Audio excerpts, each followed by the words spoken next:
मैं गुरु जी ठीक है। बस बहुत बढ़िया। कृपा आपका आपकी। कैसा है? 2 साल से कृपा है, 2.5 साल से बोल गए। हाँ हाँ हाँ हाँ, बहुत अच्छी। हाँ, तो आशीर्वाद के लिए मैं असल गुरु जी बहुत सालों हो गए। हाँ हाँ हाँ, लीजिए। अभी आपको 2 साल हो गए क्या जुड़ने को? हाँ, 2-2.5 साल हो गए। मैं तो 2-4 दिन तो मैंने अवॉइड किया था। मैं पता नहीं क्या यार, ये क्या आते रहते हैं। फिर फिर हाँ, वो सुनने का फिर मन करता, रोज मन करता रहा। मैं फिर भी अवॉइड करता रहा। फिर मैंने 2-4 दिन के बाद में फिर वो सुना तो उसमें रुचि सी लग गई, आ गई। फिर असलियत याद सामने आ गई। तो मुझे तो 2-3-4 बार सुनने में ही जो मेरे आपने धुन भेजी थी वो सुनी, तो मैच करी तो बस ये वो हो गया वहाँ पे शुरू। फिर लगातार निरंतर जैसे आप वार्तालाप में बताते हैं, खंड है, निरंतर है, वो सेम ऐसी बस महसूस हुआ। तो किया था पहले 2 साल पहले आपसे। हाँ हाँ तो मैं दोबारा से आशीर्वाद सुनते रहते हैं। अपना रोज का न कोई अपना टॉपिक आता रहता है, उससे अपना थोड़ा हम ज्ञानवर्धक भी होता रहता है और शंकाएं होती है तो समाधान भी होता रहता है। हाँ, पहले मैंने बताया था हम भी किसी कबीर पंथी से जुड़े हुए थे। हाँ हाँ हाँ हाँ, तो हाँ, तो हमने 1-2 बार उनको भी फॉरवर्ड किया। तो मैं वहां से मैसेज आता, आप भ्रमित हैं। अच्छा साहब, मैं आप निरंतर सुनिए तो सही, देखिए तो सही, लेकिन वो बस मैसेज दे देते हैं आप भ्रमित हैं। चलिए, मैं कहा हम तो भ्रमित हैं, आप लगे रहिए, हम तो क्या कर सकते हैं, हम तो यही कर सकते हैं। भाई आपको थोड़ा मैसेज आया कहीं से, आपको फॉरवर्ड कर दिया, आप विचार करिए। जबकि खुद वो महाराज जी जेल में है। हाँ हाँ हाँ, तो इतने उन भक्तों, अंध भक्तों को इतना भी ज्ञान नहीं है कि देखिए हम क्या कर रहे हैं, क्या नहीं कर रहे हैं। जीवन को ये तो सुन लिया अनमोल है, उसका अनमोलता का महत्व तो समझो। बस यही ऐसा, बस सब अलग अलग हैं, महात्मा भी हैं, बड़े लिखे भी हैं, कोई ज्ञान की मतलब असलियत तो नहीं बता पा रहा है और नहीं समझ पा रहे हैं कोई भी। ऐसा है कि कोई समझना ही नहीं चाह रहा है। इसको हम क्या बोलते हैं, घोर कलयुग। घोर कलयुग में क्या होता है, सब उल्टा होता है, उल्टा। जैसे कि कोई, मैंने आपको बहुत बढ़िया बढ़िया सपने दिखाए या बहुत बढ़िया ऐसा कोई झूठ मैं बतलाता गया कि मैं ही परमात्मा हूँ, मैं ही ऊपर से आया हूँ, मैं रोज विचरण करता हूँ, मैं 1 मिनट में स्वर्ग में जाता हूँ, गोलोक में जाता हूँ। हाँ बिल्कुल, मैं ऐसे ही अनुभव बताते हैं उनके अनुयायी। हाँ, और तो सारे में सारे जो शिष्य लोग हैं वो गुरु जी नहीं बोलते।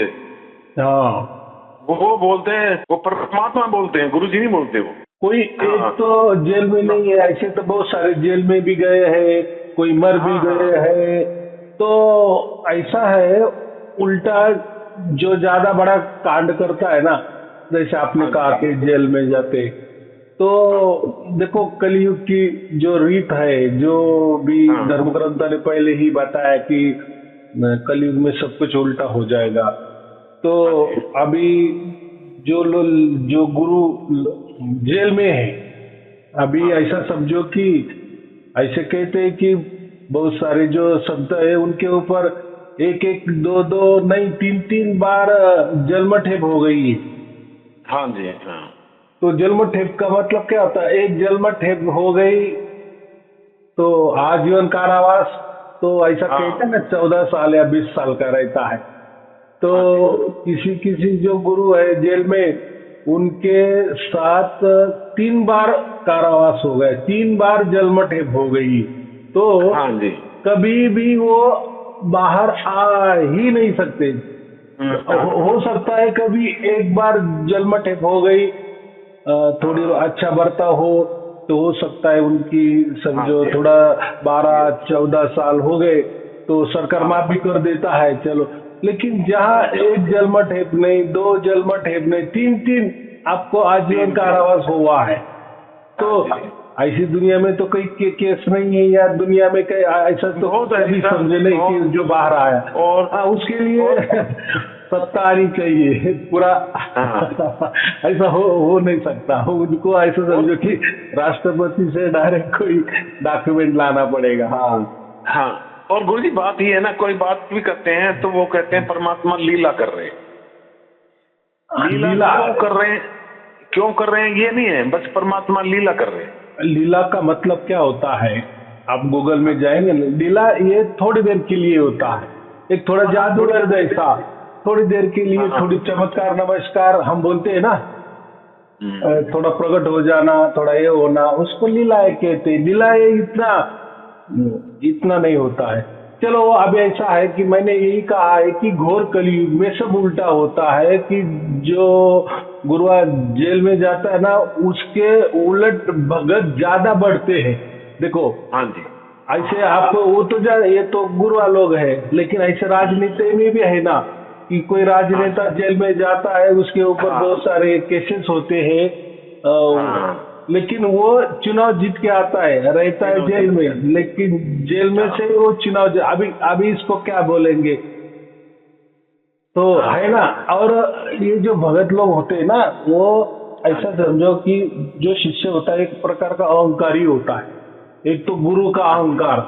अभी और उन लोगों को ऐसा कभी नहीं बताएंगे कि नहीं हमारे गुरुजी उनको 3 बार जन्म ठेप हो गई है, ऐसा कोई परमात्मा भी ऊपर से नीचे आ गया ना, तो एक जन्म ठेप का ठीक है निराकरण हो सकता है, लेकिन 2 का या 3 का तो नहीं, ना के बराबर नहीं ही हो सकता है, बराबर। तो लेकिन वो लोग क्या बोलते हैं, नहीं आज नहीं कल आने वाले हैं गुरुजी, परसों आने वाले हैं, ये आने वाले हैं, वो तो चलता है, वो तो डेट पे डेट, तारीख पे तारीख। लेकिन अभी जिसका निर्णय हो गया है वो कभी नहीं आएंगे, लेकिन वो बताते नहीं है, लोगों को गुमराह कर देते हैं। गुरुजी ये तो हम शुक्रगुजार हैं। देखो हमें नहीं पता था शब्द सार शब्द पर परमात्मा पार ब्रह्म, ये तो हम उसके शुक्रगुजार हैं गुरुजी के, लेकिन हमें मालूम नहीं था, तो हम तो ज्ञान वहां से मिला, ये हुआ। लेकिन सत्संग जो करते थे तो उसमें ये कहते भाई सात प्रथम नाम, द्वितीय नाम, सार नाम, सतनाम, कहते थे भाई बेड़ा पार होगा तब आपको शब्द मिलेगा। अब शब्द को देने की चीज हम ढूंढते थे, तर्क करते थे, तर्क का कोई जवाब नहीं मिलता था। शब्द अब आपका हमने वाणी सुनी, हमें तो पता नहीं था क्या है शब्द क्या नहीं है, लेकिन वाणी से ही अपने आप ही प्रकट हो गए, तो मतलब महसूस हुआ और एविडेंस भी हो गया, हम साक्षी भी हो गए। हाँ ये तो शुक्रगुजार है, इतना शब्द का उन्होंने महत्व मतलब परिभाषा बताई, बराबर की नहीं। मुझे तो बट वो लेने देने की चीज तो आपके यहाँ से वतनों से मिला ना, वो लेने देने की चीज है ही नहीं, कोई मंत्र है ही नहीं उसके लिए। लेकिन वो 3 साल के बाद, 4 साल के बाद, 5-7 साल के बाद वो मिलेगा। वो मिलना क्या है, मिलना तो कभी नहीं, जीवन में खत्म हो जाएगा। खुद कबीर साहब ने कबीर सागर में कहा है, अपने मुख से कहा है कि सार शब्द ये ना कोई संत भी दे सकता है, ना कोई गुरु भी दे सकता है, लेकिन सदगुरु की अगर कृपा हो गई तो परमात्मा दे सकता है, इतना कहा है। माने कबीर साहब ने भी खुद को भी नकारा दिया है कि मैं भी नहीं दे सकता, क्योंकि वो जिसका अधिकार है, जो मालिक है, वो उसकी मर्जी से वो देगा नहीं देगा, वो क्यों ही छोटी बड़ी चीज थोड़ी है क्या।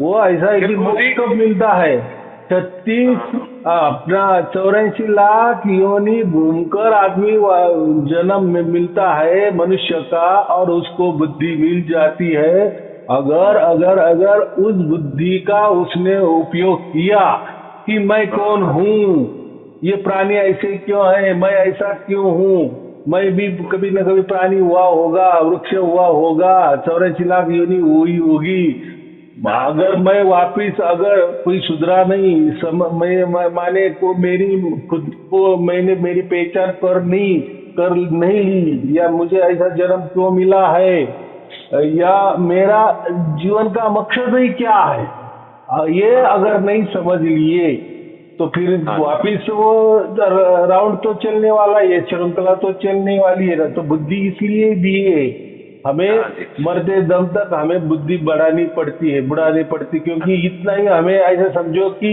जैसा क्रिकेट में 50 ओवर में अपना टारगेट कंप्लीट करना पड़ता है ना, 20 ओवर में पूरा ये करना पड़ता है ना, तो समय की सीमा रहती है। वैसा ये हमें 100 बरस दिए हैं, वो तो कहने को 100 बरस होते हैं, लेकिन किसी के तो कम भी होते। तो इसमें हमें वो मोक्ष का मेडल जीतना है, बराबर। और ऐसा भी कुछ नहीं है कि आप जितना ही चाहिए, तो उसमें भी कोई जोर जबरदस्ती नहीं है ना। आपने वो मोक्ष की बातें भी नहीं की, उस तरफ ध्यान भी नहीं दिए, तो आपका तो जो डिफॉल्ट चलने वाला है 84 लाख योनि का चक्कर, ये मनुष्य जन्म जाने के बाद वो तो आपको तो है ही। वो तो ऐसा समझो कि आपका तो पक्का ही है, वो बड़ा डिफॉल्ट, उसको हम क्या बोलते, डिफॉल्ट है, वो नैसर्गिक है ही। लेकिन अगर हमें ये समझ में आएगा कि ये जन्म हमें क्यों दिया है, हमें बुद्धि क्यों दी है, तो ये विचार करने के लिए दी है, अभी कैसा बेड़ा पार करने का है। जब हमें समझता है कि मोक्ष का अधिकारी ओनली और ओनली परमात्मा ही है, और उसकी तरफ से ही, उसकी मर्जी से ही हमें दे सकता है। ऐसे कबीर साहब ने बहुत बार कहा है, वो वहाँ मेरा भी किसी का नहीं चलता। हाँ, लेकिन हम सदगुरु इसलिए है या गुरु इसलिए हम बोल रहे हैं कि हमें वो रास्ता मालूम है, बराबर। लेकिन रास्ता मालूम है, मैं बोल रहा हूँ कि पंतप्रधान दिल्ली में रह रहे हैं, बराबर, मैं आपको रास्ता भी दिल्ली का बता देगा वो।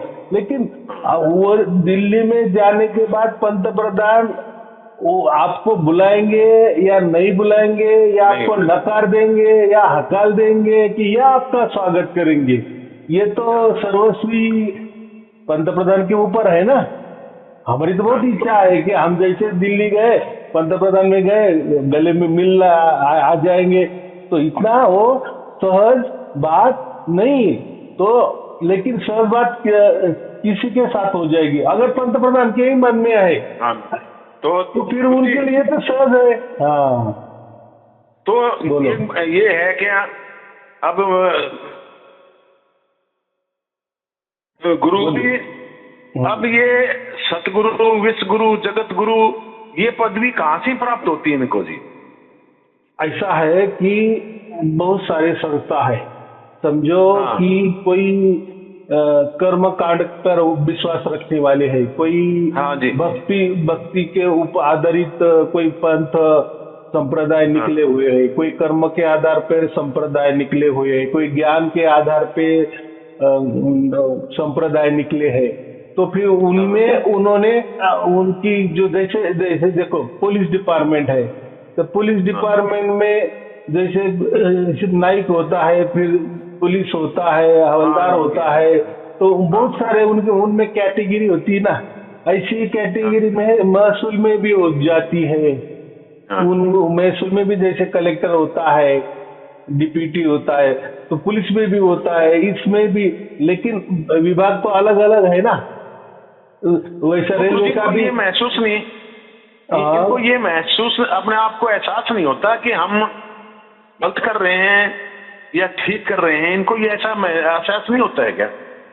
हाँ, अभी उसका सभी गुरु ये कहते हैं कि गुरु सच्चा होना चाहिए, सभी गुरु ये कहते हैं गुरु सच्चा होना चाहिए, तो झूठा गुरु कौन है? ऐसा है ना, तो सच्चे बैठे हैं। देखो अभी ये क्या हो गया, इसके पहले ऐसी जांच करने की, माने कोई गुरु मनमानी कर रहा है, माने कोई भी बकवास कर रहा है, कोई भी बकवास कर रहा है, तो उसके ऊपर कोई जांच नहीं होती थी, माने जांच करने का तरीका भी मालूम नहीं होता था। सचमुच में गुरु बकवास कर रहा है कि ये समझने का कोई परीक्षा ही नहीं थी, बराबर। ये तो ऐसा समझो कि ये 5-10 बरस या 15 बरस में ये मोबाइल निकल गया, सब धर्म ग्रंथ हाथ में आ गए, सब संस्थाएं हाथ में आ गई, सब धर्म हमारे हाथ में आ गए, माने उनके धर्म ग्रंथ है, माने कौन क्या है, क्या क्या देता है, क्या क्या नहीं देता है। तो लेकिन ये जब नहीं था ना, तो सब मनमानी कर रहे थे। तो उनको ऐसा लगता था कि ऐसे समझो हम अमर ही है, हमारी संस्था भी अमर है, हमारा धर्म भी अमर है, हमारा गुरु भी अमर है, अब हम कुछ भी करें बस ऐसा ही चलने वाला है। खुद को फिर परमात्मा भी घोषित करे, खुद को जगत गुरु भी घोषित करे, वही भी करे, उसकी कहा जांच होने वाली है। और जांच कौन करने वाला है? और जांच करने वाले कोई भी मालूम नहीं है कि क्या जांच करनी है, क्या तरीका है, क्या परीक्षा है, ये कुछ नहीं था। लेकिन ये जैसा मोबाइल निकल गया तो सब कुछ बाहर आ गया, माने इंटरनेट निकल गया तो घर बैठे हम सब कुछ ये करने लगे। तो अभी हमें घर बैठे ही समझने लगा कि कौन कितने पानी में है, कौन क्या क्या बकवास कर रहा है। तो अभी तो उन्होंने बकवास तो पूरी कर दी। अभी समझो कोई गुरु सार शब्द के बारे में बता रहा था, तो भाई तू 20 साल से सार शब्द के बारे में बता रहा था, तो कौन सा ऐसा तेरा वीडियो है कि उसमें सार शब्द तूने ऐसा ऐसा बताया है? तूने तो सार शब्द का नाम ही नहीं लिया है। हाँ, एक दो जगह सार शब्द का नाम लिया है तो तेरा सार शब्द तो अलग ही है। तो सभी गुरु धर्म ग्रंथों का सहारा लेते हैं और सबके अपने विचारानुसार उनका मतलब प्रस्तुत करते हैं, समझाते हैं। बराबर है ना? धर्म ग्रंथ कौन लिखता है? धर्म ग्रंथ तो एक ही है ना जी हमारे, लेकिन सबकी समझाने की परिभाषाएं अलग अलग हैं। तो धर्म ग्रंथ है ना, ये गुरु लोग ही लिखते हैं ना, या कोई धर्म लिखता है, कोई पंथ लिखता है, कोई संस्था अपने अपने विचार रखते हैं और उससे वो धर्म ग्रंथ तैयार हो जाता है। लेकिन देखो, आपका अनुभव अलग। अगर हमने 10 लोग इकट्ठा किए ना और उनको कहो कि आप अपने 2-4 पीढ़ी का वर्णन करो कि कौन कौन थे, क्या क्या किए, क्या किए, तो 10 लोगों का सब जो भी लिखावट होगी ना, सब अलग थलग होगी। कोई बोलेगा हमारे पुरखे ऐसे थे, वैसे थे, हम यहाँ से वहां गए, वहां से यहाँ आए, हमारा धंधा ऐसा था, हमने ऐसा किया, हमारे विचार ऐसे थे, हमारे देवी देवता ऐसे थे, हमारे रहन सहन ऐसी थी, हमारा खान पान ऐसा था, हमारी बोली भाषा ऐसी थी, हमारा ये प्रदेश था, ये प्रांत था, वगैरह वगैरह वगैरह। सबका 10 का 10 लोगों का अलग थलग आ जाएगा। तो ऐसे ही धर्म ग्रंथ है। तो अलग थलग क्यों? तो हर इसके अलग अलग अनुभव है, बराबर कि नहीं? इसलिए अलग अलग धर्म ग्रंथ है, अलग अलग विचार है, तो एक कभी हो नहीं सकते। लेकिन ये जो परमात्मा जो होता है ना, परमात्मा का अनुभव लिख ही नहीं सकते या उसको उतार नहीं सकते। परमात्मा हम लिख भी नहीं सकते, पढ़ भी नहीं सकते, बोल भी नहीं सकते, उसका कोई वर्णन भी नहीं कर सकते। देखो, हम जो वर्णन करते हैं ना, लिखते हैं, बोलते हैं, देखते हैं, अनुभव करते हैं, तो ये सब प्रकृति वाला मामला है। प्रकृति में ही ये विषय चलते हैं, अनुभव लेना, देखना। प्रकृति इसलिए देख रहे हैं, बराबर। हम सोते हैं तो हमें सपना गिरता है, तो ये सब प्राकृतिक खेला है। हमारा मन चल विचल होता है, ये सब प्राकृतिक खेला है। हमारी बुद्धि चलती है, तो बुद्धि कहाँ तक चलेगी? ये जितनी प्रकृति बड़ी है उतनी हमारी बुद्धि चलेगी, उसके ऊपर पार तो नहीं चल सकती। तो जो कोई हम मनुष्य है, तो जो भी कोई विचार करेंगे, कल्पना करेंगे, लिखावट करेंगे, बोलेंगे, बैठेंगे, बोलचाल करेंगे, रहन सहन करेंगे, खान पान करेंगे, प्रांत में रहेंगे, यहाँ वहाँ रहेंगे, भाषाएं होंगी, तो ये सब यही की यही है। माने सब कुछ प्राकृतिक है। लेकिन परमात्मा जो होता है ना, ये सबसे निराला होता है ना, तो ये प्राकृतिक ज्ञान में आ नहीं सकता। अभी ऐसा है कि ये तो गुरुआ लोगों को मालूम नहीं होता। माने ऐसा समझो कि उनको मालूम है कोई परमात्मा ही नहीं होता, सबसे महत्वपूर्ण बात, बराबर। तो वो फिर उसके ऊपर ही प्रवचन करते जाते हैं। उनको मालूम है ना, इसकी कोई परीक्षा करने वाला ही नहीं ना, और वो सब बोलते हैं ना, ये किसी को बताना नहीं, मैं जो कुछ हमको हमने। हाँ, ये तो है। हर एक को देखिए, परमात्मा का हम मिशन है कोई, और मंत्र दे दिया, और ये कहते हैं किसी को बताना नहीं। परमात्मा का मिशन को आगे बढ़ाने के लिए तो कहना चाहिए ना सभी को, लेकिन वो कह देते नहीं, किसी को बताना नहीं, तुम्हारा ये नुकसान होगा, ये हो जाएगा, ये नुकसान हो जाएगा, ये हो जाएगा, ऐसे हो जाएगा, तो कोई बताता नहीं है। अब आपके वचन हैं, आप सबको कहते हैं आगे भेजिए, आगे भेजिए किसी को, हम्म। तो परमात्मा है तो फिर मंत्र या प्रोसेस एक ही होना चाहिए ना, और वो खुला होना चाहिए जैसे आप बता रहे हैं। ऐसा है कि वो ऐसा क्यों बताते ये हैं? भाषा उनकी समझ में नहीं आती। हाँ, ऐसा क्यों बताते हैं आपका ऐसा हो जाएगा वैसा? तो हमारा कुछ नहीं होता, माने शिष्य लोगों का कुछ नहीं होता। उन्होंने बोल भी दिए ना, मंत्र किसी को बोल भी दिए तो उनको खंड नहीं होता या उनकी कोई नुकसान नहीं होती। तो नुकसान वो खुद गुरु की होती है उसकी पोल खोल ना हो, इसलिए वो उल्टा बताते हैं, ताकि फिर वो तेरी भी चुप मेरी भी चुप और दबी रहेगी मिट्टी में। तो ऐसा है कि आजकल ये ऐसा ही चल रहा है, इसलिए मैं कह रहा हूँ कि ये घोर कलयुग है, ये चलता ही रहेगा। इसमें हमें जाना ही नहीं है। जो सत्य होता है उसको दबाया नहीं जा सकता, छुपाया नहीं जा सकता। सूरज है, सूरज को क्या ढकेंगे? हाँ, थोड़ी देर के लिए कोई बादल आ जाएंगे, लेकिन देखो बादल आएंगे तो हमारा गांव ढका रहेगा या हमारा जिला ढका रहेगा। बादल आएंगे तो हो सकता हमारा प्रांत ढका रहेगा, पूरी दुनिया तो खुली रहेगी कि नहीं? तो मतलब है कि ये लोग ऐसे ढकने को छुपाने को बोलते हैं। तो जहां भी ऐसी बात होती है ना छुपाने की, या बोलो मत वहां बोलो मत, तो ऐसा समझ जाना कि इनके पास कोई ज्ञान नहीं है, यानी छिपाने वाला ही इनके पास ज्ञान है। माने ऐसा समझो स्वार्थवश ज्ञान है या प्रकृति ज्ञान है, यहाँ इनके पास मंत्र तंत्र ही है। तो ऐसे समझो कि होड़ लगी है, मैं शिष्यों को ये मंत्र दूंगा तो दूसरा बोलता है मैं ये दूंगा। समझो कोई बोलेगा मैं राम मंत्र दूंगा तो दूसरा बोलेगा उनका राम है तो हमारा ओम राम है। तो कोई बोला नहीं नहीं, हमारा तीसरा बोलेगा नहीं रामाय नमः, तो कोई बोलेगा नहीं नमो नारायणाय। तो कुछ भी निकलने का उसमें क्या है? हाँ, तो इतना ज्ञान बटोर कर करना क्या है गुरु जी, ये बताओ। करना कुछ नहीं है, ऐसा है कि वो एक थ्योरी है लोगों को कुछ तो भी देने का, और लोगों को भी थोड़ा क्या होता है, थोड़ा मनोरंजन भी हो जाता है, थोड़ा सा हम क्या बोलते हैं संसार से थोड़ा सा अलग, ये लोग थोड़ा अलग थलग विचार देते हैं ना। अलग थलग विचार माने क्या देते हैं? ऐसा समझो को जैसा कोई राजनेता चुनाव जीतने के लिए कुछ भी बोल देता है, कुछ भी बोल देता है कि हम महिलाओं को हर बरस 2 लाख रुपए देंगे, हमारे पार्टी को जिताओ।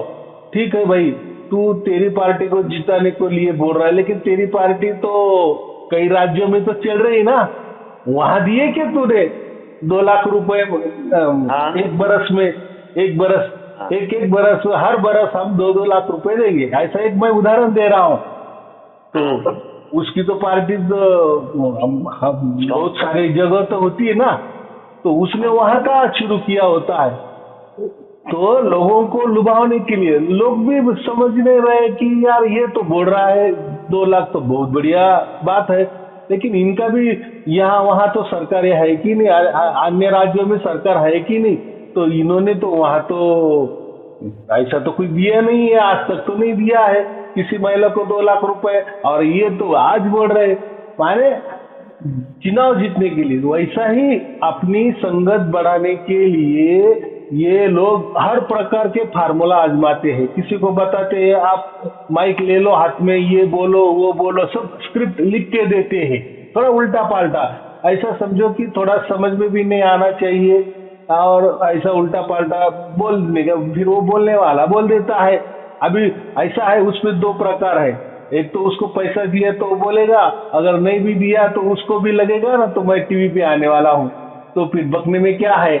और ऐसा भी होता है, ऐसा भी जनरल भी कोई पत्रकार किसी की मुलाकात लेने जाता है ना, राह चलने वाले लोगों के हाथ में अगर माइक देता है ना, बोलो आपकी क्या राय है, तो उसको इतना आनंद होता है, तो वो जो बातें नहीं करनी चाहिए भी वो भी कर देता है। माने बहुत अच्छा अच्छा है, कभी कभी बोल देता, तो कभी बहुत बुरा बुरा भी बोल देता है।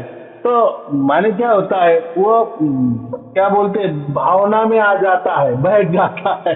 तो वैसे ही ये गुरुआ लोगों का फंडा होता है कि ये लोग खड़े कर देते हैं, और इनके जो बातें क्या होती है, यही प्रापंचिक संसारिक बातें होती है, परमात्मा की बातें कोई नहीं करता। और इनके परमात्मा की बातें करते तो फिर वो छोटी लड़की होती है या आदमी होता है, तो मैं यहाँ गया मैं वहां गया, मैं स्वर्ग में गया, मैं पाताल में गया, वगैरह वगैरह, ये सब हाँ झूठ की बात। तो देखो वेदों में स्पष्ट लिखा है कि ये जो स्वर्ग, ये नरक जो बात है, ये हमारे ही संसार में जो दुख होता है उसको नरक ही कहा गया है, और जो हमारा सुख होता है ना, तो इसको स्वर्ग कहा है। लेकिन ये भी कहा है कि गुरु जी हाँ अपना ये देख समझ पाया हाँ क्या? मुक्ति का मतलब नहीं किसी को, ये तो एक बिजनेस हो गया, बिजनेस चला दिया गुरुओं ने सब। ये मुक्ति की बात वो नहीं करती, कोई धर्म ग्रंथ भी नहीं करता, कोई धर्म भी पंथ भी मुक्ति की बात नहीं करता। हाँ, स्वर्ग का लालच देता है, स्वर्ग का लालच देता है। यहाँ दारू छोड़ दो, वहाँ आपको दारू की नदियां मिल जाएंगी भाई। यहाँ आप छुड़ाने को बोल रहे, वहाँ पीने को बोल रहे। यहाँ कुछ गलत काम मत करो, वहाँ गलत काम करने को आपको आजादी है। ये क्या हो गया भाई?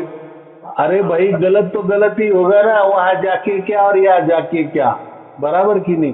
तो ये लुभावने के लिए तो लोगों को मैंने अभी कहा ना कि राजनेता लोग जैसे बंडलों पे बंडल मारते हैं, बकवास पे बकवास करते हैं, कोई भी झूठ बातें बोलते हैं और लोगों को उलझा देते हैं, और लोग उलझन में आ ही जाते हैं। लोग लालच में बहुत जल्दी आ जाते हैं, बहुत जल्दी लालच में आ जाते हैं। वैसे ही बात ये गुरुआ लोग करते हैं, लालच देते हैं, आपको ये मिलेगा, स्वर्ग मिलेगा, यहाँ मिलेगा, वहाँ मिलेगा, आपका पितरों लोगों का भला होगा, ये होगा वगैरह, आपके सब परिवार का अच्छा हो जाएगा, आप संसार का अच्छा हो जाएगा, सब यही बातें बोलते हैं। तो उससे वो लुभावने से क्या हो जाता है कि लोग फिर उनके पीछे हो जाते, बस यही तो मकसद होता है। बाकी लोग आ गए और शिक्षित लोग उनको बढ़ावा देते हैं भाई, जोड़ 1 2 4 भाई जुड़े तो आमदनी का वो सोर्स बढ़ गया। हाँ, तो ऐसा है ना, जो लोग वहाँ काम कर रहे हैं, समझे, जुड़े हुए हैं 10 20 बरस से, तो उनको तो सब मालूम है कि अपने गुरु जी कभी छूटने वाले नहीं है। लेकिन अभी ऐसा है ना, लोगों को तो पकड़ना है, पकड़ के रखना है, वो छूटना चाहे तो कुछ तो भी बोल रहे हैं, कल आएंगे परसों आएंगे, या वो लीला कर रहे, ये कर रहे, वो कर रहे। तो ये सब जगह है, बहुत सारे गुरु जेल में है, एक ही नहीं है, ऐसे बहुत सारे जेल में है और कभी नहीं छूटने वाले हैं। तो वो जाने दो, हमें उसमें नहीं करना है, हमें लोगों की मानसिकता समझ में आना चाहिए। हाँ, वो उल्टा हमारा तो अच्छी बात है ना कि वो कल अगर आ भी गया छूट के तो बहुत अच्छी बात है, उसने तो अच्छा ही काम किया है ना। लेकिन जो परमात्मा का न्याय होता है ना, वो तो न्याय तो सर्वमान्य होना चाहिए ना। चलो, लोगों के सामने कुछ हमने गलत नहीं किया है, लेकिन हमको जो सजा मिली है, हो सकता है वो इसी जन्म की हो, पहले जन्म की हो, लेकिन गलत हम गलत है, इसलिए हमारे साथ गलत हुआ, ये तो स्पष्ट है ना। जैसे हम है तो आईना वैसा ही दिखाएगा ना, वैसे हमको आईना दिखाएगा ना। नहीं यार, आईना से भूल हो गई, शीशे से भूल हो गई, शीशा क्यों भूलेगा भाई, तुम जैसे वैसे। तो ऐसा है, प्रकृति में हम जैसे वैसा ही न्याय परमात्मा करता हो सकता है। लोग न्याय करने में भावना विवश हो जाते हैं, नहीं यार छोड़ दो, चलता है, होता है, जाने दो, माफ कर दो। आदमी माफ कर देता है, लेकिन जो परमात्मा होता है ना, वो तो न्याय वाला होता है ना, क्योंकि उसको मालूम है सबके साथ न्याय करना है। तो एक के साथ न्याय किया तो दूसरे के साथ अन्याय होगा। तो जो न्याय उसका होता है ना, वो बराबर होता है, ना कम और ना ज्यादा। एक बोलते हैं ना, 1 मिलीमीटर का भी फर्क नहीं पड़ता, 1 सेकंड का भी फर्क नहीं पड़ता है।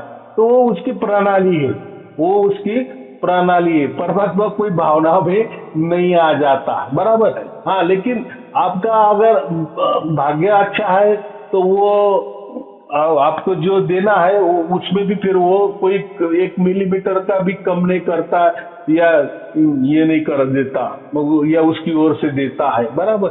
तो हमारी मेहनत है ना वो, बराबर की नहीं। ये ऐसा समझिए खेला है ना, जैसा क्रिकेट का खेला है, आईपीएल का, ये तो आपने अच्छे किए, स्कोर अच्छा किए तो हमें वैसी बख्शीश भी अच्छी मिल जाती है, तो वो मेहनत है ना, बराबर। तो ऐसा ही ये कर्मों का हिसाब है। हम इसीलिए तो हमने जन्म लिए हैं क्या, और हमें हमें ये कर्म का हिसाब देना है। हमने अच्छे किए तो हमें अच्छा ही मिलने वाला है। लेकिन ऐसा लोगों को कोई झूठ मूठ बता के, अभी मुझे भी बहुत सारे लोग बोलते हमने तो आपके 500 प्रवचन सुन लेके हमको तो ठस का मस नहीं हुआ। भाई नहीं हुआ, नहीं हुआ। अब वो तो परमात्मा का अधिकार है ना। अगर देखो परमात्मा आपके ऊपर कोई नाराज नहीं है, लेकिन आपको और तैयार कर रहे, आपको और तैयार कर रहे। आपको मैं क्या कहता हूँ, और सुनो प्रवचन, और सुनो, बहुत सारे हैं। अगर खत्म हो गए वापिस सुनो। माने ये जो आपका जो बुद्धि है ना, जो मस्तिष्क है ना, उसको रोज क्या बोले पॉलिश लगाते चलो, क्या फटका मारते चलो। एक दिन वो इतना क्लीन हो जाएगा, इतना क्लीन हो जाएगा ना। जैसा हम बोलते हैं ना कि सोना जो होता है ना, सोने को जितना हमने अग्नि में उसको ये किया, तपाए, तो उतना वो शुद्ध बन जाता है, वो निखारता है। तो ऐसा समझो कि आपको वो शुद्ध पवित्र बना रहा है। आपको आत्मा को समझो, आपको बुद्धि को समझो, और उसकी कोई प्रोसेस होगी। तो परमात्मा कहीं भागने जा रहे, आप भी कोई भागने जा रहे। और देखो वेदों में तो ये भी लिखा है, मोक्ष के लिए तो बहुत सारे ऋषियों को बहुत जन्म भी लेने पड़ते हैं। एक जन्म का खेला भी नहीं। वेदों में तो ये लिखा है, पहला मनुष्य जन्म मिलता है हमें नीचे वाला, सबसे नीचे माने सेवा के लिए मिलता है। बाद में हम व्यापारी के घर में माने वैश्य के घर में मिलता है। बाद में हमें जो क्षत्रिय होता है ना, क्षत्रिय के घर में, फिर ब्राह्मण के घर में। तो यहाँ कोई जाति का खेला नहीं है। ब्राह्मण का मतलब ज्ञान वाला, माने बस बुद्धि का ही खेला। आजकल ब्राह्मण जो है वो तो जाति वाले ब्राह्मण है। माने बाप ब्राह्मण है, माँ बाप ब्राह्मण है, बच्चे भी ब्राह्मण है, ये नहीं। वो टाइम का जो जमाना था, वो वर्ण जो हम बोलते हैं ना, कि एक घर में फिर ब्राह्मण भी होता था, एक घर में क्षत्रिय भी होता था, एक घर में वैश्य भी होता था, एक घर में शूद्र भी होता था। शूद्र का मतलब सेवा करने वाला, व्यापार करने वाला वैश्य। तो एक घर में जैसे आज भी है ना कि हमारे 4 भाई है, तो एक शिक्षक होता है। तो शिक्षक होता है, उसका मतलब वो ब्राह्मण कि वो बुद्धि का काम करता है, बराबर। एक कोई हमारा भाई ITI हो गया है और कोई मशीनरी चलाता है, तो वो भी क्या करता है, एक सेवा का काम कर रहा है ना। तो कोई किसने दुकान आपके भाई ने डाल दी है, वो व्यापार कर रहा है, हो गया वैश्य हो गया है। तो कोई मिलिट्री में गया है, तो मिलिट्री में गया है तो क्या हो गया, वो क्षत्रिय हो गया है ना, क्षत्रिय हो गया है। तो ये पहले वो वर्ण था, इसमें सब चलता था। तो उसको ही स्वधर्म कहते हैं। तो अभी आजकल तो वो कुछ नहीं रहा है। तो लेकिन वो पहली पद्धति बहुत बड़ी थी। आज भी वैसी तो चलती है ना। किसी डॉक्टर का लड़का डॉक्टर तो नहीं हो सकता ना। अगर हम बीमार हो गए और डॉक्टर के पास गए, तो पता चला कि डॉक्टर आज नहीं है, कहीं बाहर गाँव गए हैं, तो हम ऐसे कहते हैं कि भाई उनका तो बच्चा होगा ना, अरे भाई हमको थोड़ा सा ये कर ले, हमारी बीमारी क्या है उसका पता लगा दे। तो वो क्या कहेंगे, वो थोड़ी डॉक्टर है क्या ना। हम बोले यार डॉक्टर का लड़का है ना, तो उसको भी सब कुछ आता होगा, तो ऐसा नहीं है। तो ये बात होती है, थोड़ा कंफ्यूज में हो गया है। तो चलो ये ऐसा ही चलता रहने वाला है। इसीलिए हमें मोक्ष देने का अधिकार परमात्मा को है। हमारे जैसे सत्कर्म होते हैं, निष्काम कर्म होते हैं, मैंने तो गीता का एकदम निचोड़ दिया है, जो गीता किसी को समझती नहीं है। ऐसा है कि गीता भी इतने प्रकार के है, हजारों प्रकार की गीता है। कोई कर्म के आधार पे गीता लिखी गई है, बहुत सारे 1000 प्रकार की गीता जो है कर्म के आधार पे है। किसी ने भक्ति के आधार पे गीता लिखी है, जो बोलते हैं ना हम श्री कृष्ण वाले भगत है, वैष्णव संप्रदाय वाले जो है ना भक्ति मार्ग वाले, तो उनकी जो गीता में आपको सिर्फ भक्ति का ही वर्णन आएगा। उन्होंने भक्ति को प्राधान्यता दी है। उनकी गीता अब ऐसा समझे भक्तिमय वातावरण की गीता है। तो कोई गीता जो है तो वो सिर्फ और सिर्फ ज्ञान वाली गीता है। जैसे शंकराचार्य ने जो भी गीता लिखी है, ऐसे बहुत सारे लोग हैं कि उन्होंने लिखी है, तो वो ज्ञान वाली गीता है। तो लोगों को ये नहीं, हमको लगता है कि बस एक गीता बोले तो सब उसमें वही आ गया है, श्री कृष्ण अर्जुन का है, लेकिन वो विचारों में अलग अलग परिवर्तन है, बराबर। तो पहले 6 अध्याय हम क्या बोलते हैं कि कर्म के आधारित पे है, तो कृष्ण ने अर्जुन को वो समझा दिए है। वो बोले चलो अभी कर्म तुझे नहीं समझ रहा है, बुद्धि उतर रहा है, तो चलो भक्ति मार्ग में भी तू परमात्मा को पा सकता है, चलो आगे चलो, ये भी नहीं तुझे समझ रहा है तो ज्ञान मार्ग से भी तू समझ सकता है, परमात्मा को ये कर सकता है।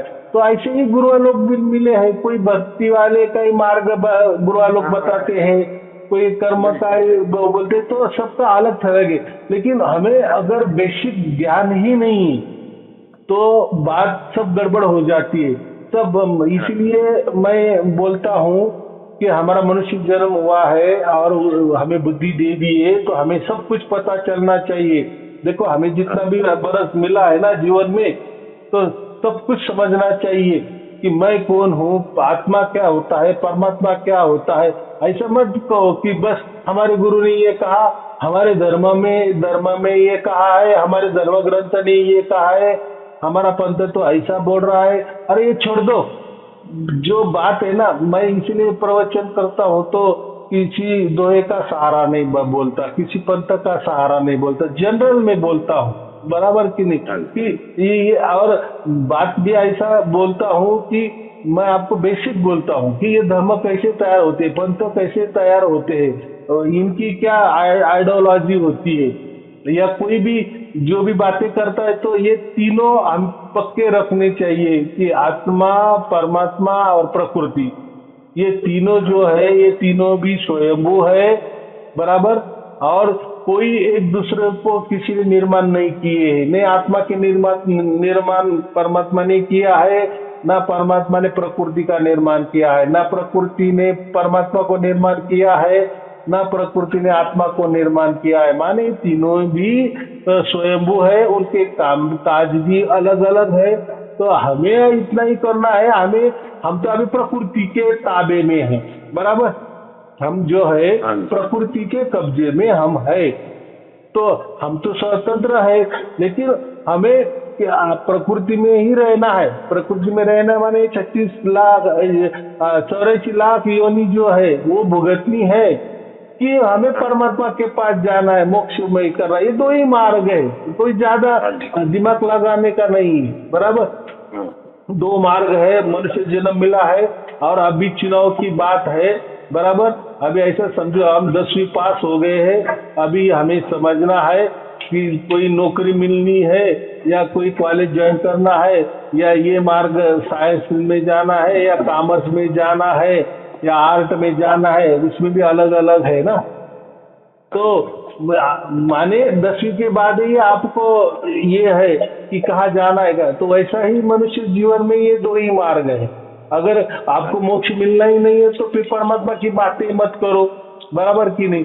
आपको अगर प्रकृति में रहना है तो फिर वो वहाँ तो कोई परमात्मा की बात नहीं हो, तो प्रकृति में सब कुछ तो है ही, आपको प्रकृति का सब कुछ मालूम है, आपको तो प्रकृति सब कुछ सहकार्य भी कर रही है, और आप मर भी जाएंगे तो डिफॉल्ट में जैसा आपका कर्म है वैसा आपको जन्म मिलने वाला है।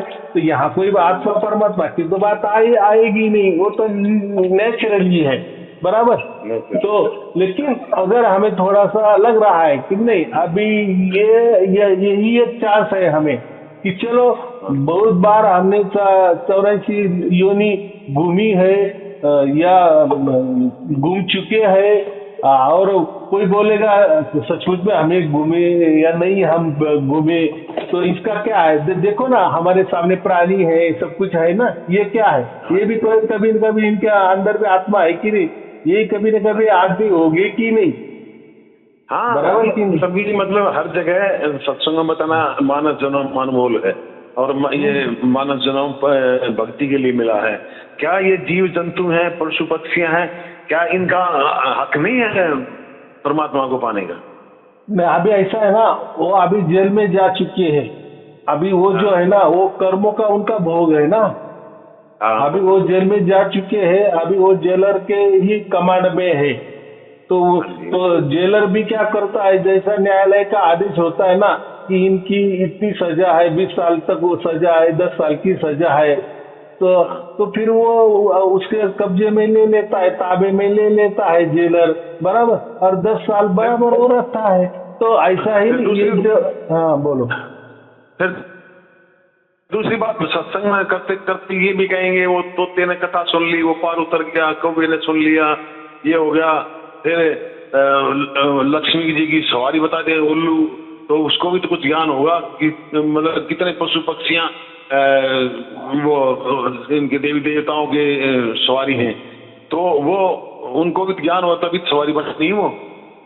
हाँ ऐसा है ना कि ये जो ऐसे कथा कहानी बताते हैं ना, तो कथा कहानी ये जो पुराने है ना हमारे 18 पुराने, ये पूरे की पूरे कथा कहानी से खचाखच भरे हैं, बहुत उसमें कथा है, बहुत बहुत।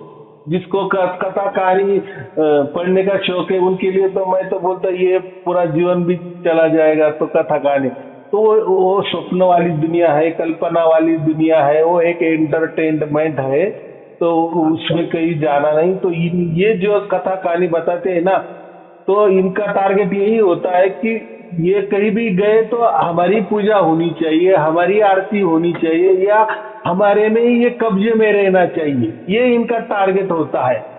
जैसे प्रकृति हमको उसके कब्जे में रखती है, और ये तो जिंदा आदमी हम उसके कब्जे में रखने की बात कर रहा है, बराबर। और मैं ऐसा समझो कि एक आदमी हूँ, तो मैं आपको आदमियों से कब्जा छुड़ाता हूँ और आपको मैं परमात्मा के कब्जे में दे रहा हूँ, बराबर। जाओ, वही आपका भला है, वही आपके मोक्ष है, और वही आपका मेन टारगेट होना चाहिए, मकसद होना चाहिए, उद्देश्य होना चाहिए कि आपको मोक्ष मिलना ही चाहिए। इसके लिए मैं ज्यादा प्रयत्न करता हूँ। मैं आपको इधर घुसाने वाला नहीं हूँ कि ये प्रपंच करो, ये संसार करो, मुझे वो आता भी नहीं है। किसी का जो भी दुखड़ा है उसका कैसा सवाल करने का, क्योंकि वो गुरुआ लोगों का काम है। गुरुआ लोग बराबर वो देते हैं, ये करो, वो करो, ये मंत्र करो, ये पाठ करो, इतना बजे उठो, ऐसा करो है। ऐसे बहुत सारे धर्म भी है, धर्म ग्रंथ भी है, उनके पाठ भी है, कहते कि ये पाठ करने से आपका संसार अच्छा होगा, वगैरह वगैरह वगैरह। लेकिन कोई धर्म ग्रंथ में ये नहीं लिखा है कि ये धर्म जानने के बाद आपको मोक्ष मिलेगा। वो मोक्ष वाली बातें ही नहीं करते।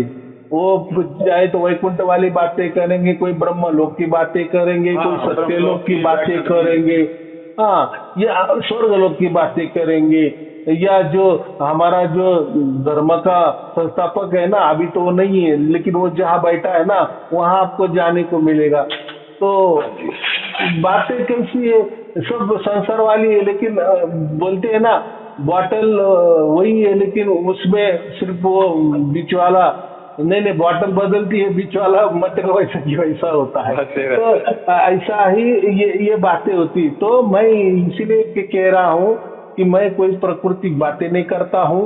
तो प्रकृति की बातें क्या करना है, क्या समझा देना है, हम उसी में रह रहे हैं, बराबर। हम यही फंसे हुए हैं, ये प्रकृति वाला हमें ये शरीर मिला है, हम ये शरीर से बाहर भी नहीं निकल सकते। बाजू में क्या, दीवार के बाजू में क्या चल रहा है ये भी हम नहीं जान सकते। तो हम तो यही राह देख रहे हैं ना, तो फिर क्या होने वाला है अगर हमारा ऐसा ही हमने कुछ समझ नहीं लिए, जान नहीं लिए, पहचान नहीं लिए, परमात्मा क्या है ये समझ नहीं लिए, मोक्ष क्या है ये समझने। और मोक्ष ये हमारा ऐसा समझो कि मनुष्य जीवन का एक अधिकार है। स्वराज्य मेरा जन्म सिद्ध अधिकार है, ये जो बाल गंगाधर तिलक ने कहा था ना, क्या कहा था, स्वराज्य ये मेरा राज्य, जो मेरा प्रांत है, ये मेरा देश है, ये हमारे हाथों में ही रहना चाहिए, हमारा अधिकार है ना। हाँ जी। मेरी माँ है तो मेरी माँ मेरे पास ही रहनी चाहिए, मेरा माँ बाप है, मेरा अधिकार है, बस मैं उनके पास रहूंगा या वो मेरे पास रहे, ये जैसा अधिकार होता है वैसा ये मोक्ष मिलना ये मनुष्य का अधिकार है। लेकिन किसी को अधिकार की नहीं सूझ रही, ये समझ रही है, और कोई समझा भी नहीं दे रहा है। गुरु लोग तो वो मोक्ष वाली बात ही नहीं करते, वो बोलते हैं हमारी पूजा सेवा आरती उतारो, हमने जो कहा वैसा करो, बस हमारे चरण में लग जाओ, यही मोक्ष होता है, दूसरा कोई मोक्ष नहीं होता। अरे भाई तू भी जन्मा है, तू भी मर जाने वाला है, तू भी प्राकृतिक है, तेरा शरीर भी प्राकृतिक है, तेरा विचार भी प्राकृतिक है। तू प्रकृति के अलावा क्या बोल सकता है? क्या क्या तू कोई अलग ये कर सकता है? कोई लीला कर सकता है? ये तेरी लीला, इस जेल में जाके बैठना, ये इसको लीला कहते हैं। और ये लीला कहाँ लिखी है? ऐसा कहाँ वेदों में लिखा है, इसमें लिखा है? अब हो गया था, कृष्ण जी भी जेल में थे, उनका तो लेकिन वो उसके बाद क्या स्टोरी आगे बढ़ाओ ना। वैसे केवल गुरु, इन गुरुओं का भी कसूर नहीं है, अपना तो जो इंसान है वो भी तो नहीं सोचते। वैसा है ना, गुरु का कुछ भी कसूर नहीं, उल्टा गुरु हंसता होगा। अगर वो जेल में भी होगा ना, वो हंसता होगा। किसको हंसता होगा? ये शिष्यों पे हंसता होगा। ये पागल लोग, हाँ ये पागल लोग, मैं इतना बड़ा कांड किए हैं, तो कांड लोगों के सामने है, मुझे क्या सजा हो गई ये भी मालूम है, तो भी लोग मुझे बज रहे हैं, पूज रहे हैं। मेरा तो उल्टा इन्होंने धिक्कार करना देना चाहिए। अगर ये लीला कर सकता है तो जो न्यायालय का न्यायाधीश है उसका दिमाग क्यों नहीं घुमा सकता? या ऐसा है, लीला किसको कहते हैं? अभी मैं एक बात बताता हूँ, मेरे अंदर उतर गई। अब भी अगर ये लीला बोल रहे ना, तो उल्टा ऐसा कहना चाहिए, अगर उनको पकड़ लिए, चलो उनके ऊपर कोई केस है, लगा दिए, लोगों ने लगा दिए, अच्छे दिल से लगा दिए, झूठ दिल से लगा दिए, चलो बराबर। तो उन्होंने जब जाएंगे ना तो जेल में, तो इन्होंने इतना ही कहना चाहिए न्यायाधीश के सामने, जब उनकी केस चलती है ना, कि देखो मैंने ये कुछ नहीं किया है, मैंने ये कुछ किया नहीं है, लेकिन अगर मैं सत्य हूँ तो मैं कुछ कोई वकील भी नहीं देने वाला हूँ, बराबर। मेरा जो भुगतना है मैं भुगतूंगा, ईश्वर की समझो इच्छा, परमात्मा की इच्छा। लेकिन वो छुड़ाने के लिए तो वकीलों की फौज खड़ी कर देते हैं। अरे भाई तू तो लीला कर रहा है ना, तो लीला कर रहा है तो फौज खड़ी करने की कोई बात नहीं, उल्टा न्यायालय को बताना मैं कोई वकील नहीं लगाने वाला हूँ। बस अगर मेरे प्रारब्ध में ऐसा लिखा है ना, मुझे जेल जाना है, तो मैं अब जेल जाने में तैयार हूँ। इसको कहते हैं लीला। क्या कहते हैं? हाँ ये कुछ तो भी बात है, हाँ ये लीला होती है। फीस देते एक पैसे का जी, हाँ लाखों रुपए फीस होती है। और इनका एक डेट का, हाँ, और इनका एक जेल में ठेप, दो जेल में ठेप, 3 जेल में ठेप होती है। तो इससे से कभी छूट सकता है क्या? तो ये जो भगत बोलते हैं कि हमारा गुरु ही परमात्मा है, सत्य है, तो आप क्यों झूठ बोल रहे? बोल दो ना कि नहीं छूटने वाले हैं। आपको मानना है तो मानो, उनको मानना है तो मानो, वो लीला कर रहे हैं और आजन्म उनको कारावास हो गई है। लेकिन लोगों को मालूम है आजन्म कारावास भी हो गए तो कभी न कभी छुटने की उसमें उम्मीद होती है। लेकिन लोगों को बता दो कि वो 3 बार उनको जेल में ठेप हो गई है, आजन्म कारावास हुए, वो आ ही नहीं सकते। अगर आपको मानना है, अगर आपको लग रहा है कि हाँ यही परमात्मा है, तो कोई बात नहीं, उनको गुरु मानो। लेकिन ये भी शिष्य भी झूठ पे झूठ परोस रहे हैं ना, नहीं हमारे गुरु कल आने वाले हैं, परसों आने वाले हैं, आने वाले नहीं है तो हमको मालूम है, सबको मालूम है। तो ये किस लिए कर रहे हैं? ये जो प्रपंच कर रहे हैं, ये जो भगत लोग, उल्टा ये ज्यादा पाप कर रहे हैं। वो तो बेचारे जो उन्होंने जो भी कोई उनके प्रारब्ध के अनुसार पाप भुगत रहे, वो तो है जेल में, वो तो मस्त है वहाँ। ये उल्टे ज्यादा कर रहे हैं, माने ऐसा समझो कि उनसे भी ज्यादा ये कर रहे हैं, क्योंकि ये बहुत जीवों का भ्रमित कर रहे, जीवों को भ्रमित कर रहे माने सच्चाई सामने नहीं ला रहे। एक तो ये पागल होंगे या ये अज्ञानी होंगे तो ठीक है कि हम समझे यार वो जान दो भावुक है, वो भोला भाला है, उसको नहीं समझता, कायदे कानून का ज्ञान नहीं है। लेकिन उसको अगर सब कुछ मालूम है कि अपने गुरु कभी आने वाले नहीं है, और हम बाकी जो लोग नए जुड़े हैं उनको जुड़वा रहे हैं कि नहीं कल आने वाले हैं, अरे वो तो लीला कर रहे हैं, वो तो अपने सपने में आते हैं, इसका मतलब क्या है, वो तो छिपे हुए हैं, वो तो लोगों को ऐसे दिख रहा है कि वो तुरुंग में है, बस जेल में बंद पड़े हैं, लोगों को दिख रहे हैं, लेकिन वो तो सदा सर्वकाल छुटे हुए ही है, सबके सबके पास जा रहे हैं, सबको मदद कर रहे हैं, सबके सपने में जा रहे हैं, वगैरह वगैरह वगैरह। तो ये आप भ्रमित कर रहे हो, बराबर। उन्होंने मैं एक गुरु जी के वकील की वीडियो सुन रहा था गुरुजी। तो वो कह रहे थे कि देखिए उस टाइम तो एक दो आश्रम था, और वो जेल में जाने के बाद में कहता 600 आश्रम हो गए, इतने भगत लोग अंधकार फैला रहे हैं। तो मैं वही बोल रहा हूँ ना, हाँ, गुरु के बाद ये ज्यादा कर रहे हैं, और इनका भुगतान इनको इनका परिवार पे होने वाला है, इनके अगली पीढ़ियों का होने वाला है, क्योंकि इन्होंने ये नहीं करना चाहिए। चलो वो उनके कर्म धर्म से प्रारब्ध की वजह से गए, बस एंड। हम दूसरा करेंगे, एक कॉलेज बंद हो गया, दूसरा कॉलेज तो खुला है कि नहीं, एक स्कूल बंद हो गई, सरकार ने बंद की, तो दूसरे ये जाना है, बराबर। जैसे कोई मिलिट्री का ठिकाना होता है ना, अभी वहाँ का अभी युद्ध खत्म हो गया तो वहाँ से हट जाते हैं, सब मिलिट्री निकल जाती है, दूसरी जगह जाती है, वो तो सिलसिला तो चालू रहता है ना। चलो एक गुरु ने ऐसा कर दिए, लेकिन हम दूसरों को भी उल्लू में निकाल रहे हैं, भ्रमित में निकाल रहे हैं, दूसरों का भी जीवों का खिलवाड़ कर रहे हैं, तो ये अच्छा काम कर रहे हैं या बुरा काम कर रहे हैं, बराबर कि नहीं। हाँ, अज्ञान जिसको कहते कि हमको सब कुछ भी मालूम नहीं कि ये ऐसा होता है और हम कर रहे हैं, लोगों को भ्रमित कर रहे हैं, तो बात अलग है। लेकिन आपको तो सब कुछ मालूम है ना, भगत लोगों को तो सब कुछ मालूम है, ये क्या कांड है और क्या क्या आगे होने वाला है, या इसका निर्णय क्या है, आप सबको मालूम होते हुए भी आप गलत लोगों को जानकारी दे, तो ये बहुत बड़ा पाप हो गया, सीधी बात है। तो ऐसे बहुत सारे गुरुआ लोग जेल में है, और बहुत सारे गुरुआ लोगों के शिष्य भी बाहर है। तो बस अभी एक गुरु हो गया, ऐसा कबीर साहब ने तो कहा है ना, आप कितने भी गुरु कर सकते, 24-25 भी गुरु कर सकते। गुरु का मतलब क्या है, उन्होंने ऐसा क्यों कहा है, उन्होंने ऐसा थोड़ी कहा है कि गुरु करते ही चलो, मतलब आप ऐसे कितने ही गुरु करो, 24-25 भी गुरु करो, तो आपको उनसे परमात्मा मिलने वाला नहीं है, परमात्मा मिलने वाला नहीं है, परमात्मा मिलने वाला नहीं है, ये बताने के लिए कहा है।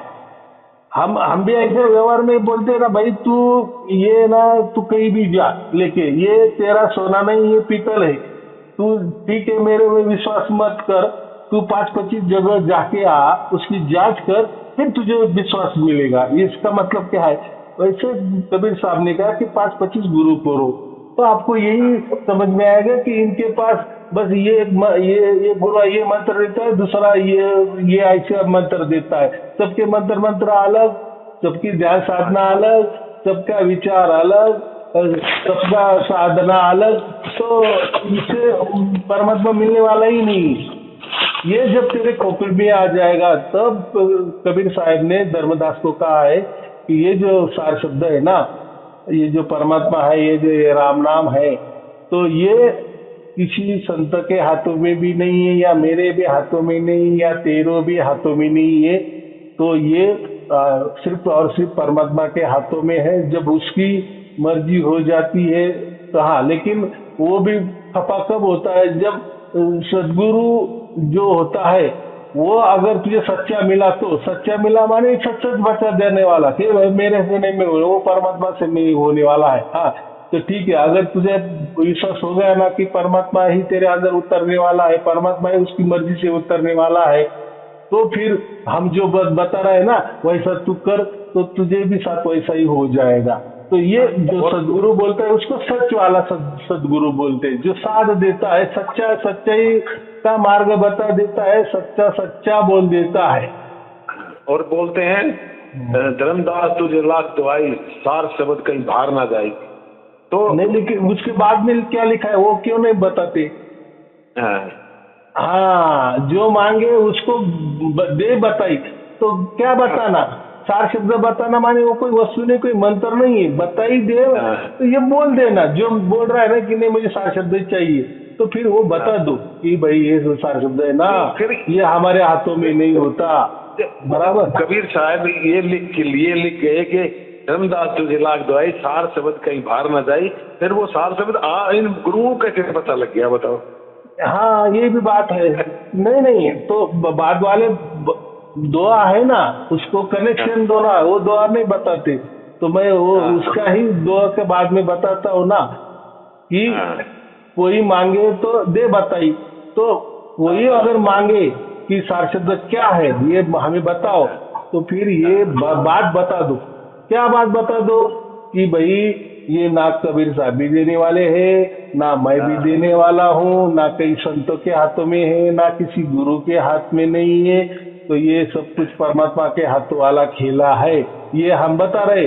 अब इसके ऊपर तो विश्वास रख या मत रख, नहीं तो अभी 5-25 और गुरु करते जा, तो बाकी गुरुओं को तो सार शब्द ही मालूम नहीं है, और परमात्मा लखाता है कि वो भी मालूम नहीं, तो वो तो बेचारे तो कुछ तो भी मंत्र तंत्र साधना बता के चल जाएंगे। तो ऐसे तो गुरु होते हैं ना। आगे नहीं बताते, आगे नहीं, वो आगे ये जोड़ देते हैं सार शब्द कहीं बाहर ना जाई, नहीं तो ये पिछली पीढ़ी पार ना उतरे, कैसे बोलते हैं। हाँ वो दोहा है पूरा कि अगर ऐसा कुछ बता दिए ना कि पिछली पीढ़ी माने ऐसा समझ, तरुण पीढ़ी समझो। पिछली पीढ़ी का मतलब क्या है, जो पहली वाली पीढ़ी छोड़ दो और आगे वाली भी जो चल रही है ना, इसको पिछली पीढ़ी कहते हैं। तो अगर उनको सत्य का पता नहीं चलेगा तो फिर वो पीढ़ी का क्या नाश हो जाएगा ना। सत्य क्या, यही बताना है कि वो सार शब्द माने परमात्मा होता है, वो परमात्मा के द्वारा ही हमें प्राप्त हो जाता है, ये बताना है। अगर नहीं बताए तो वो पीढ़ी का खराबी हो जाएगी, क्योंकि फिर वो पीढ़ी क्या करेगी, यहाँ जहाँ भटक जाएगी वहाँ भटके जाएंगी, कोई देगा उसका, फिर उन लोग फायदा उठाते हैं ना, गुरु लोग वैसा ही फायदा उठाते हैं ना। हाँ हम हमारे पास सार शब्द है, ये ले लो मंत्र, फिर आपको फड़फड़ हो जाएगी, त्रिकुट में फड़फड़ हो जाएगी, या ब्रह्मरंध्र में फड़फड़ हो जाएगी, और जो ऐसा नस फड़फड़ती है ना, होती ना कभी कभी, कभी कभी क्या बोल संयोग हो भी जाता है।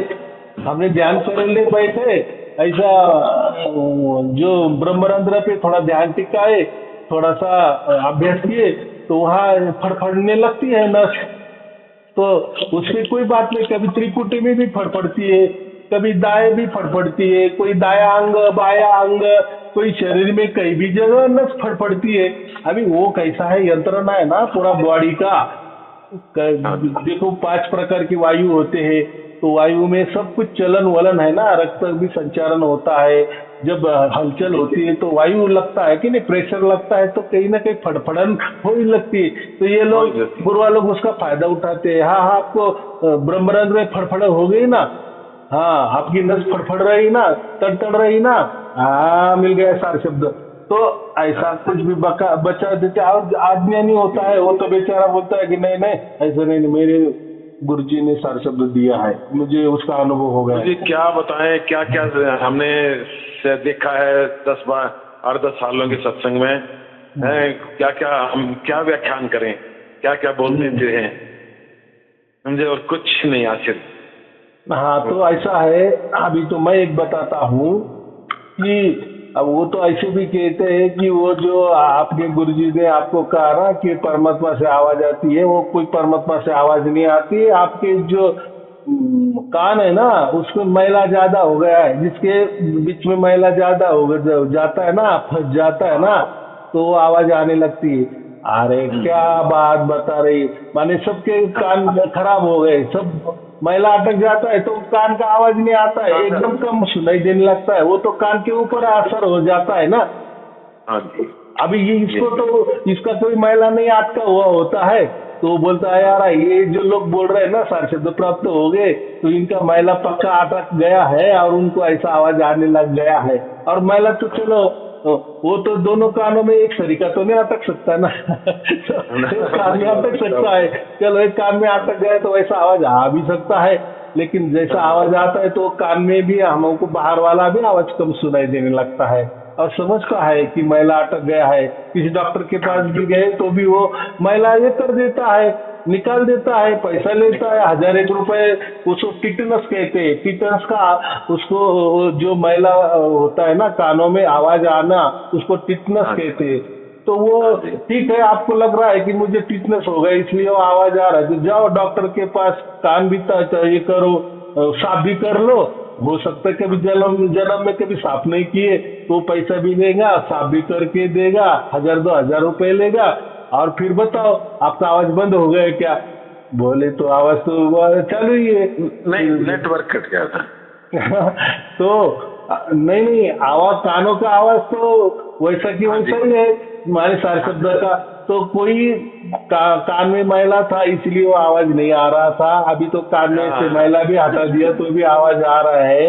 तो ये लोग ऐसे बताते, तो कोई बोलता अरे वो तो आकाश वाली आवाज है, बस कुछ भी बता दे, अरे वो तो ब्रह्मांड वाली आवाज है। अरे ब्रह्मांड वाली आवाज ब्रह्मांड के छोटा है क्या? बाजू में कोई टेप रिकॉर्ड लगा है, इसको ब्रह्मांड है और आवाज आ रहा है। कोई बोलता है आकाश धुन है, कोई बोलता है ब्रह्म धुन है। अभी कैसे है, उनके पास तो कोई आंसर नहीं रहता ना, कोई जवाब नहीं रहता, तो वो भ्रमित कर देता है।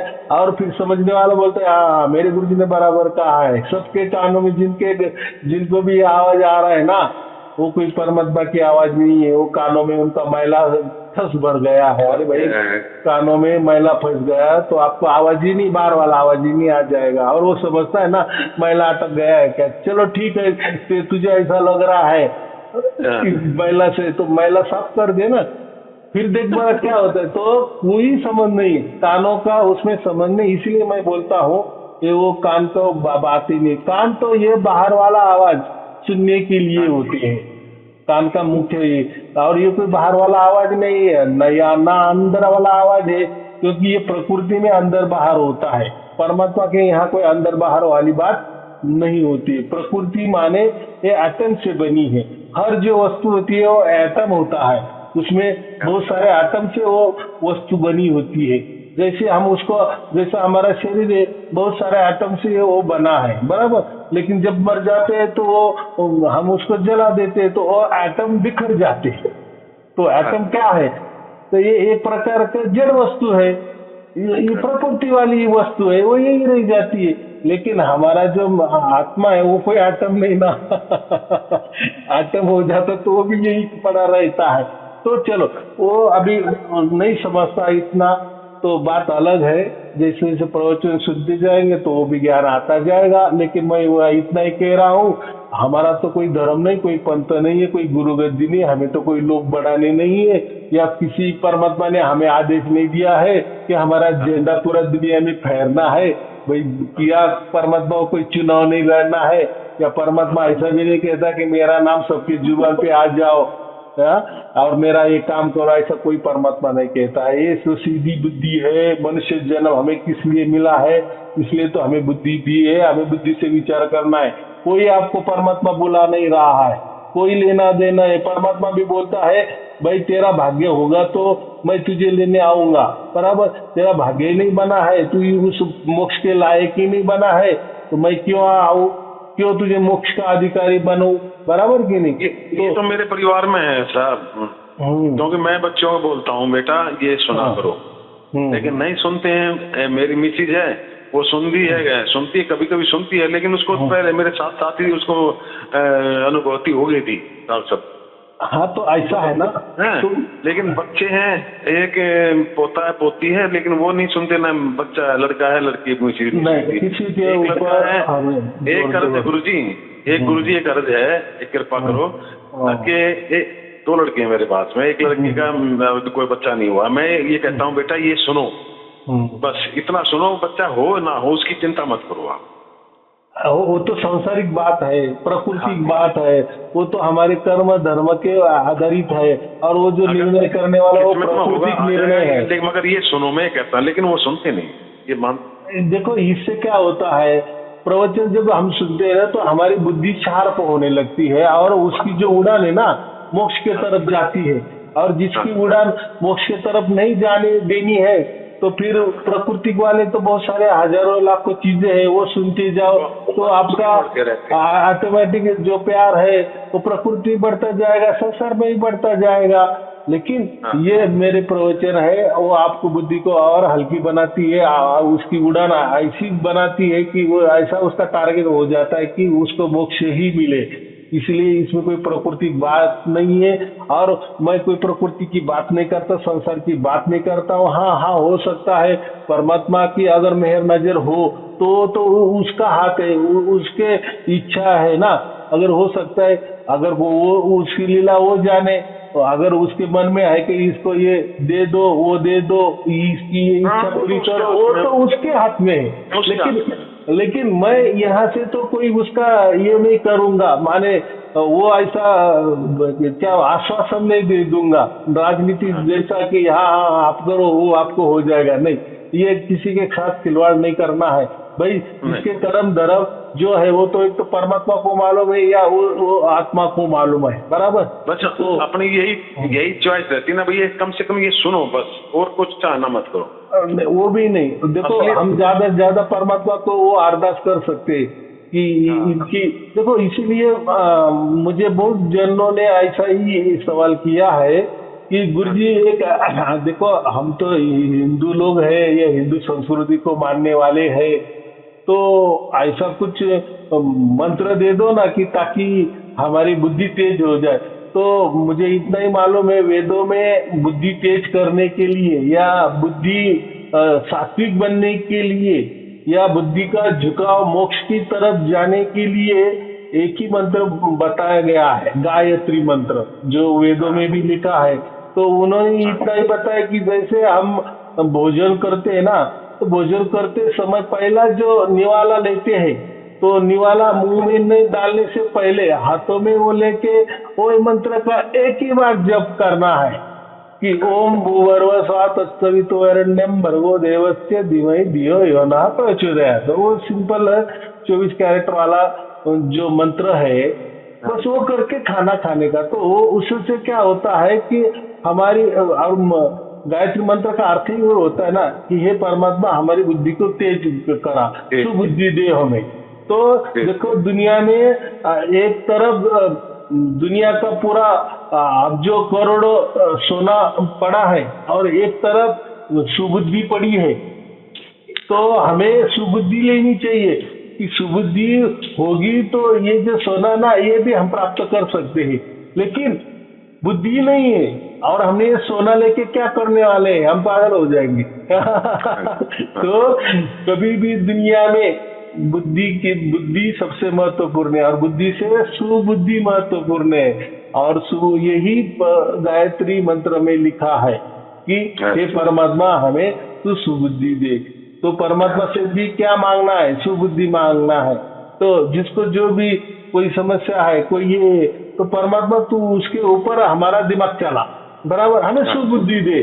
फिर तू जैसा बुद्धि देगा उसके उपरांत चलेगा। तो अगर सुबुद्धि होगी तो हमारे काम होने ही होने हैं, कितनी सहज बात है। तो इसीलिए वो एक थोड़ा सा ऐसा करने में कोई ये नहीं है, ये वेदों में लिखा है, इसलिए मैंने अभी बात निकली तो मैंने बता दिए है। तो जिसको आवश्यक है वो करे, जिसको आवश्यक है वो ना करे, बराबर। लोग क्या करते, मैंने ऐसा कुछ बता दिए, भाई आप तो ऐसे तो नहीं बोलते, फिर ऐसा कैसा बोल दिए, मंत्र तंत्र में कैसा। भाई जैसा विषय होता है ना उसके उपरांत बोलना पड़ता है। अगर किसी बच्ची का कल्याण हो रहा है, अगर कोई मार्ग उसको नहीं सूझ रहा है, तो वेदों में ऐसे कुछ तो भी लिखे हैं, लेकिन वेदों में लिखे हैं, ये कोई पोथी पुरानी वाली कथा कहानी में नहीं लिखा है, बराबर। या शादी नहीं हो रही तो हम कोई शोले का डायलॉग नहीं बोल रहा है कि ऐसे टंकी में जाना ना वो डायलॉग बोलना। ये हम कोई पिक्चर का आपको उदाहरण नहीं दे रहे कि ऐसा करो, हम वेदों का दे रहे हैं जो और असली है। और वो भी क्या वेदों के क्या जाना, उसका अर्थ ही ये बताता है। बस सुबुद्धि के लिए हम ये कर रहे हैं, उसमें क्या कर रहे हैं, हम थोड़ी मंत्र जाप कर रहे हैं।